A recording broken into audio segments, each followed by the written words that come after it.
ลูกใจการแข่งงานได้อีนางเนี่ยแต่เฮินเมบ่มีกำว่าสังเหินหามือวันแตนดีแล้วมาแขกมันเถิดนี่ล่ะเตียเมจัดดีแหละข่อยก็ใครมาแขกเอาลูกเมแต่หึงเหินกันสู้ส่งกว่าฮักแต่งกันก็ได้เหินแต่เฮินนี่บ่มีกำหันสังนิวาแลโคกาใส่แขกก็บ่ได้ใส่ร้ายให้ละอายซื้อเฮินลังหนึ่งซื้อรถแถงกันหนึ่งก็ปอเหินฮอดวันกินแขกมาเอาเงินมาแถง10,000ก็ปอเหินหา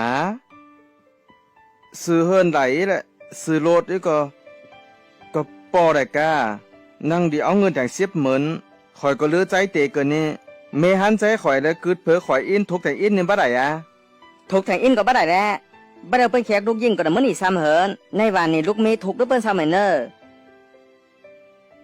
เมก็กำงอนเตรียวต้องดูลูกใจเมยังกระแต่งสองกอยังบ่ได้แขกเตอถึงยามอ่านมาเปิ้นเอาเงินลูกใจเมหลายรู้อายว่าก็จับอยู่กันนี่อันก็มา20,000ละถ้าถึงลูกใจกูส่งก่อนนั้นแขกก็กูบ่ได้สุขสักใจร้ายทีนี้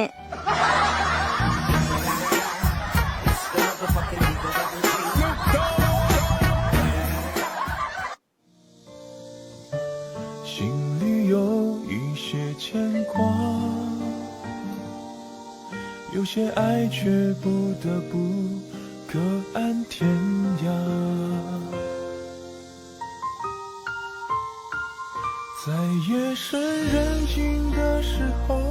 想起他送的那些话，还说过。ไอปีเอ้ยอันก็เฮาแล้วเตรียมมาแล้วนะแม่ตู้จังลุงกาหือเตออีนางเฮาฮักกันมาพอได้หลายปีนี่ปันเวลาหือปีหลายพวกนี้ล่ะยะไอปีนี่ถ้าหึงแข่งต่อไรถ้าถึงปีอัพจะเศร้าไหมตัวเมเขาบอกเงินหลายนั้นเฮาก็แฟกกัน